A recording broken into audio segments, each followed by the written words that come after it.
Hello बच्चों, let's see this question. So the question says the main M of plant conservation is to conserve the necessary ecological activities in life supporting systems, to conserve species diversity and range of genetic material, both the above, none of the above. Okay, so first of all we will discuss about the key concept of this question, and in key concept we discuss about the plant conservation.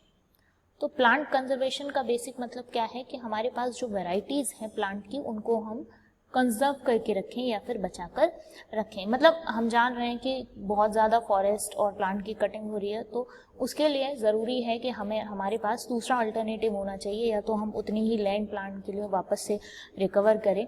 तो basically plant conservation का मतलब है कि हमें plants को एक तरीके से और ज़्यादा ग्रो कराना है या उनके नंबर को, काउंट को बढ़ाना है, फॉरेस्ट को इंक्रीज करना है. ठीक है, तो अब सवाल ये है कि आखिर प्लांट कंजर्वेशन से हमें क्या क्या प्रॉफिट हो सकते हैं. ठीक है, तो अगर आप प्लांट्स को की पॉपुलेशन का ध्यान रखेंगे या प्लांट्स का ध्यान रखेंगे तो उस पर जितने भी लिविंग ऑर्गेनिज्म डिपेंडेंट हैं, ठीक है, तो वो भी ठीक रहेंगे, या आप कह सकते हैं उन्हें अपना फूड सोर्स या लिविंग सोर्स मिलता है प्लांट से.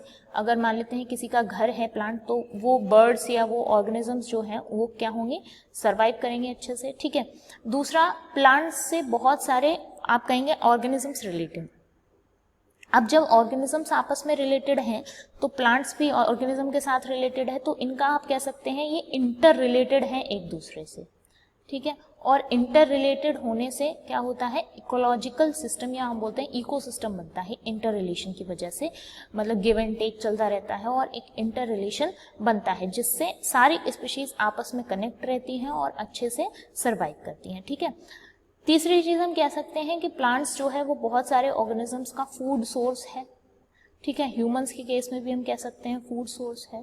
तो हम अगर प्लांट कंजर्व रहेंगे तो हमें फूडिंग में भी प्रॉब्लम नहीं होगी. इसके अलावा दूसरी चीज़, जितनी ज़्यादा प्लांट्स की वैरायटी होती हैं उतने डिफरेंट आपको उन पर लिविंग ऑर्गेनिजम्स, मतलब जैसे अब फॉरेस्ट के प्लांट हैं या टुंड्रा के प्लांट्स हैं तो डिफरेंट वैरायटी हैं, तो उसी के अकॉर्डिंग वहाँ पर जहाँ भी डिफरेंट वैरायटी होंगे प्लांट्स के, वहाँ डिफरेंट आपको क्या मिलेंगे, ऑर्गेनिजम्स भी देखने के लिए मिलते हैं. मतलब वो आप कह सकते हैं एक तरीके का फॉरेस्ट इकोसिस्टम या ग्रासलैंड इकोसिस्टम आपका प्लांट्स की वजह से बनता है, और उस इकोसिस्टम में और अदर ऑर्गेनिजम्स भी प्रेजेंट होते हैं. ठीक है, तो उनका जो जेनेटिक मटेरियल है वो सारी चीज़ें यहाँ पर होंगी.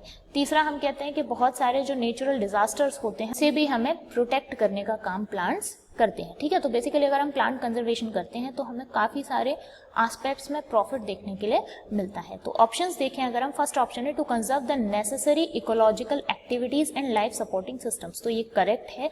प्लांट से हमें प्लांट को कंजर्व करने से हम इकोलॉजिकल एक्टिविटीज और लाइफ सपोर्टिंग सिस्टम्स को भी कंजर्व कर सकते हैं. To conserve species diversity and range of genetic material. तो ऑब्वियस ये बात है कि डिफरेंट लोकेशंस पे प्लांट कंजर्वेशन होगा तो वहाँ डिफरेंट वेराइटीज होंगी, डिफरेंट जेनेटिक मटेरियल्स होंगे, उन्हें भी कंजर्व किया जा सकता है. That means first and second दोनों ही करेक्ट हैं. तो उसके लिए आपका मोस्ट अप्रोप्रिएट आंसर क्या हो जाएगा, option number 3, that is both the above. I hope you understand this question. Best of luck.